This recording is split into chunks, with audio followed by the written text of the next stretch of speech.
Movie की शुरुआत में हम एक लाल रंग की गाड़ी को बड़ी ही तेजी से चर्च की तरफ जाते हुए देखते हैं। उस समय मौसम खराब था और बारिश हो रही थी। तभी चर्च के बाहर कार रुकती है और वो आदमी निकलकर फादर को आवाज देता है। जब बाहर कोई नहीं आता तो वो भागकर चर्च के अंदर जाता है और फादर को तलाशता है। फिर फादर को लेकर वो अपने घर जाता है। जब फादर अंदर जाकर देखता है तो उसके सामने बेड पर एक औरत लेटी थी और उसके अंदर एक आत्मा ने बसेरा बना लिया था। फिर वो लेडी चिल्लाती है और डॉक्टर उसे चेक करके कहता है इसका शरीर उस आत्मा को सहन नहीं कर पाएगा। दरअसल वो फादर अभी भी अंडर ट्रेनिंग था। फिर वो अपने सीनियर फादर को कॉल करता है और उनसे आज्ञा लेता है। वो कहते हैं कि अगर तुम्हारे मन में जरा सा भी पाप हुआ तो वो आत्मा तुम्हें पोजेस कर लेगी। तुम मेरा वेट करो, 1-2 दिन में मैं पहुंच जाऊंगा। लेकिन फादर पीटर ये कहकर फोन काट देते हैं कि मैं खुद ही कर लूंगा। जब फादर उसके रूम की तरफ बढ़ रहा था तब अंदर से आवाज आती है, तुम तैयार नहीं हो फादर। वो आत्मा फादर को बहुत कुछ कहती है लेकिन फादर उसकी कोई बात नहीं सुनते। फिर फादर अपने मंत्र पढ़ने लगते हैं लेकिन वो ठरकी चुड़ैल फादर ऑफर करती है। फादर उसकी कोई भी बात सुने बिना बस अपने मंत्र उच्चारण करते रहते हैं। फिर वो चुड़ैल फादर को सीड्यूस करने लगती है लेकिन फिर भी फादर का मन नहीं डोलता और वो मंत्र पढ़ते रहते हैं। लेकिन वो बार बार फादर को करने के लिए बोलती रहती है। फादर उससे कहते हैं ये शरीर छोड़कर तुम चले जाओ, लेकिन आत्मा कहती है ये शरीर मैं तब तक नहीं छोड़ूंगा जब तक मेरी प्यास नहीं बुझेगी। फादर मंत्र पढ़ते रहते हैं और तभी वो लेडी बेड पर गिर जाती है और ठीक हो जाती है। जब फादर उसे चेक करते हैं तो वो फादर को सेड्यूस करती है और फादर भी उसके साथ करने लगते हैं।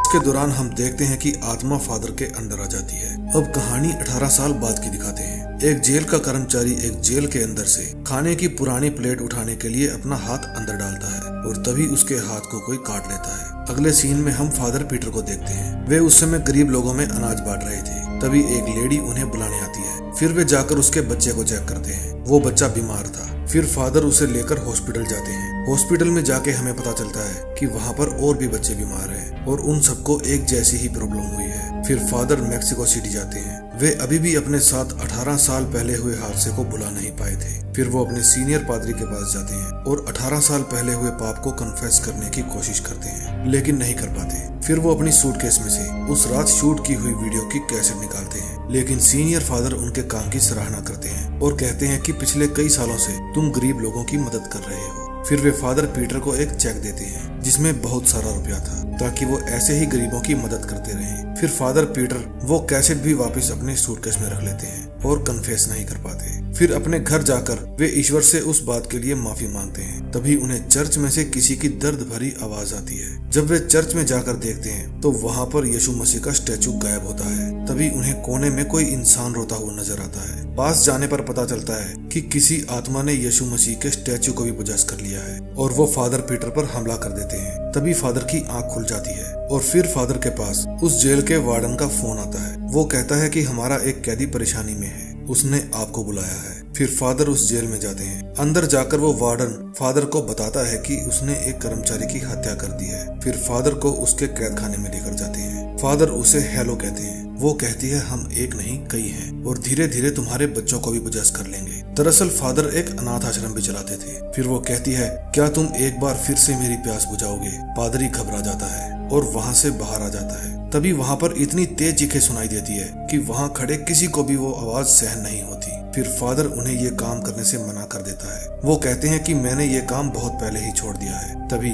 उस लड़की की माँ आ जाती है। वो कहती है प्लीज आप मेरी बेटी को ठीक कर दो। ये वही औरत थी जिसका भूत पादरी ने फिल्म की शुरुआत में ही उतार दिया था और वो उन दोनों की बेटी ही थी। मागली कहती है कि मुझे कुछ टाइम बाद पता चला कि तुमने मेरे साथ क्या किया। फिर फादर पीटर कहता है वो मैंने जानबूझकर नहीं किया बल्कि मैं उस शैतान के वश में था। मागली कहती है अगर अपने पापों से मुक्ति चाहते हो तो मेरी बेटी को उस शैतान से बचा लो। फिर अगले सीन में हम देखते हैं कि फादर सोकर उठ तो जाता है लेकिन उसका शरीर काम नहीं कर रहा होता। दोस्तों हमारे साथ अक्सर ऐसा होता है। हम सोते वक्त होश में तो होते हैं लेकिन पूरा जोर लगाने पर भी अपने हाथ पैर नहीं हिला पाते। क्या आपके साथ कभी ऐसा हुआ है? कमेंट में जरूर बताना। फिर एक घोस्ट उसकी बेड की चादर के अंदर से उठकर बैठ जाता है। पादरी जोर जोर से चिल्लाता है हे ईश्वर मेरे गुनाहों को माफ करो और मेरी जान बचाओ। तभी पीटर का शरीर काम करना शुरू कर देता है और सब कुछ नॉर्मल हो जाता है। फिर पादरी को हॉस्पिटल बुलाया जाता है और उन्हें पता चलता है कि एक एक करके 5 बच्चों की मौत हो गई है। उन्हें ना तो कोई बीमारी थी और ना ही उनके शरीर का कोई अंग खराब था। फिर भी उनकी मौत का कारण पता नहीं चल पाया। फिर अगले दिन फादर पीटर अपने सीनियर पादरी के पास जाते हैं और उसी बच्ची को ठीक करने की परमिशन लेते हैं। वो उन्हें कहते हैं कि मेरी तुम्हें फुल सपोर्ट है। फिर पीटर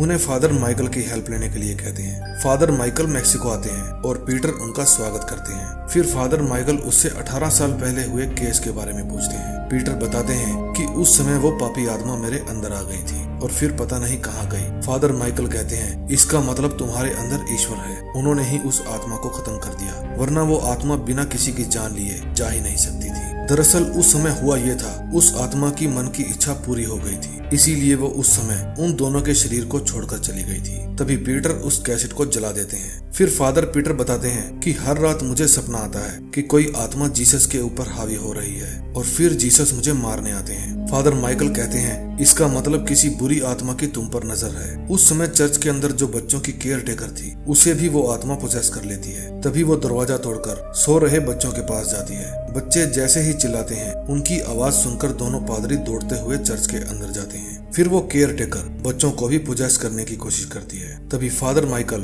कुछ मंत्र पढ़कर उसको उस आत्मा से आजाद कर देते हैं। उस समय बच्चे बहुत ज्यादा डरे हुए थे। फिर फादर पीटर जाकर बच्चों को संभालते हैं। उस समय वहाँ पर मागली भी आ गई थी। फिर पीटर उन बच्चों के चेहरे पर भी उसी तरह के निशान देखते हैं जो हॉस्पिटल में दाखिल हुए बच्चों के चेहरे पर थे। फिर दोनों फादर जेल में उस लड़की से मिलने जाते हैं। फादर माइकल कहते हैं कि तुम जैसे छोटे मोटे भूत प्रेत मैंने बहुत भगाए हैं, दम है तो कुछ बड़ा करके दिखाओ। तभी गेट अपने आप बंद हो जाता है। फादर माइकल कहते हैं कि इस तरह के जादू छोटे मोटे जादूगर बहुत दिखा देते हैं, कुछ बड़ा करके दिखाओ। फिर वो कहती है मैं इस शहर के सभी बच्चों को अपने वश में कर लूंगा। फिर वो फादर माइकल को भी कंट्रोल कर लेता है। उस भयानक आत्मा ने उस जेल के सभी कैदियों को अपने वश में करके एक फौज बना ली थी। तभी एस्परांजा अपनी जंजीर तोड़कर फादर माइकल के ऊपर हमला कर देती है और उनका कान खा जाती है। वो फादर माइकल को मारने ही वाली थी, तभी पीछे खड़ा डॉक्टर उसको बेहोशी का इंजेक्शन दे देता है और वो बेहोश हो जाती है। फिर दोनों पादरी वहाँ के वार्डन से मिलते हैं और उन्हें कहते हैं कि पूरी जेल को खाली करवा दो,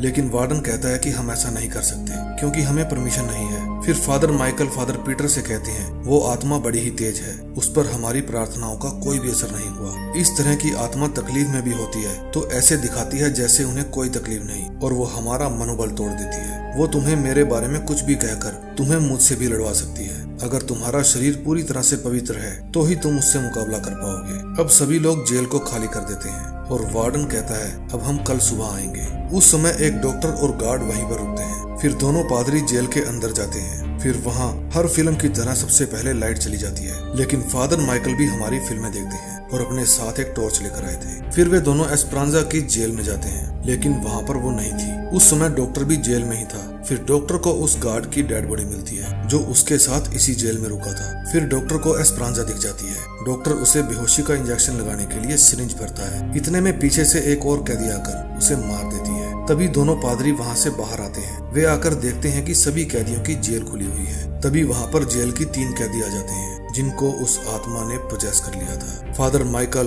मंत्र पढ़ने लगते हैं। उधर दूसरी तरफ से भी एक कैदी आ रही थी। वे सभी उनके ऊपर हमला कर देती है और फादर माइकल के मंत्रों का भी किसी के ऊपर कोई असर नहीं होता। तभी फादर पीटर तो वहाँ से खिसक लेता है, लेकिन वे फादर माइकल को पकड़ लेती हैं। फिर पीटर आकर फादर माइकल को वहाँ से भागने में मदद करता है। वे दोनों वहाँ से भागकर बाहर जाना चाहते थे और वे कैदी उनका पीछा कर रहे थे। फिर वे दोनों एक रूम में जाकर रूम को अंदर से बंद कर लेते हैं। फिर फादर माइकल पीटर से पूछते हैं तुम कौन सा पाप लेकर जी रहे हो जो तुम्हारी दुआ ने काम ही नहीं किया। फिर फादर पीटर बताते हैं कि 18 साल पहले मुझसे पाप हुआ था। फादर माइकल कहते हैं कि तुमने अभी तक कन्फेस क्यों नहीं किया? अगर तुम कन्फेस कर लेते तो तुम्हारे पास भी पावर होती। अभी तुम्हारे कोई भी मंत्र तुम्हारे काम नहीं आएंगे। इतना कहकर फादर माइकल नीचे गिर जाते हैं और दम तोड़ देते हैं, क्योंकि उनके पीछे किसी कैदी ने एक खंजर से वार कर दिया था। तभी वे सभी गेट तोड़कर अंदर आ जाती हैं और फादर पीटर वहाँ से भागकर एक रूम में चले जाते हैं और गेट को अंदर से बंद कर लेते हैं। फिर फादर पीटर मोबाइल में अपनी एक वीडियो बनाते हैं और कन्फेस करते हैं कि 18 साल पहले उनसे एक पाप हुआ था और उसी पाप का नतीजा एस्परेंजा आज ये सब कुछ भुगत रही है। ईश्वर मुझे मेरे पाप के लिए माफी दे। फिर वो अपनी इस वीडियो को अपने सीनियर पादरी के पास भेज देते हैं। अब फादर पीटर में भरपूर मात्रा में कॉन्फिडेंस आ जाता है और वो उस रूम से बाहर चले जाते हैं। तभी वहाँ पर 3 कैदी आ जाती हैं और फादर उनके ऊपर मंत्र पढ़ने लगते हैं और ईश्वर को याद करते हैं। इतने में वहाँ पर ईश्वर भी आ जाते हैं। ऐसा लगता था जैसे उनको भी किसी आत्मा ने पोजेस कर लिया है। तभी पादरी के पीछे से कोई वार करता है और जब उनको होश आता है तो वो एक कुर्सी के ऊपर बंधे होते हैं। फिर एस्परांजा पादरी के ऊपर मंत्र पढ़ने लगती है और कहती है कि इस धरती से ईश्वर का नाश हो जाएगा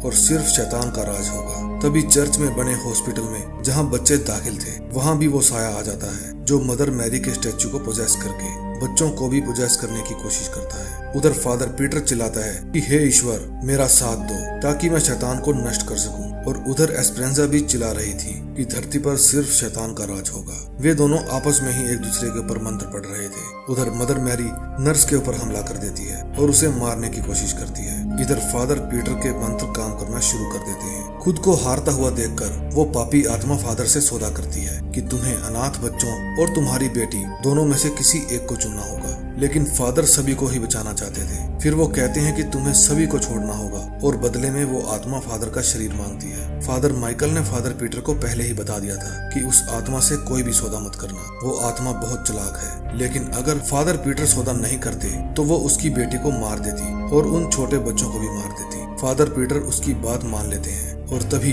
एस्परांजा बेहोश हो जाती है और हॉस्पिटल में भी सभी बच्चों को होश आ जाता है। अब मदर मैरी भी वहाँ से गायब हो गई थी। जब अगले दिन गार्ड्स जेल का दरवाजा खोलते हैं तो फादर अपनी बेटी एस्परांजा को लेकर बाहर आते हैं। बाहर मागली भी उनका इंतजार कर रही थी। उन्होंने पूरे 112 बच्चों की जान बचा ली थी। तभी उनके सीनियर फादर जिनसे फादर पीटर ने कॉन्फेस किया था वहाँ पर आ जाते हैं और कहते हैं कि ईश्वर ने तुम्हें क्षमा कर दिया है और मैंने भी वो वीडियो डिलीट कर दी है। वेटिकन सिटी में स्पिरिचुअल काउंसलर का जॉब आपका इंतजार कर रहा है। तभी एस्परांजा और एक नन फादर पीटर से आकर मिलती है और उनके जाने के बाद हमें पता चलता है कि उस शैतान आत्मा ने फादर पीटर को पोजेस कर लिया था और जो वहाँ पर सीनियर पादरी थे वो भी अपने शरीर को उस आत्मा के पास पहले ही हार चुके थे। दरअसल हुआ ये था, यहाँ ईश्वर भी मौजूद थे और शैतान भी, बस दोनों ने अपने अपने शरीर बदल लिए थे। अब ईश्वर एस्परांजा के अंदर और शैतान फादर पीटर के अंदर आ गए थे। अब एंड में हम देखते हैं पीटर वेटिकन सिटी में पहुंच गया था जिसे ईसाइयों का तीर्थ स्थान माना जाता है और पीटर कहता है मुझे किसी ईश्वर की गद्दी की जरूरत नहीं, मुझे तो लोगों पर राज करना है। और यहीं इस फिल्म का एंड हो जाता है। दोस्तों अगर आपको मेरी एक्सप्लेनेशन अच्छी लगी हो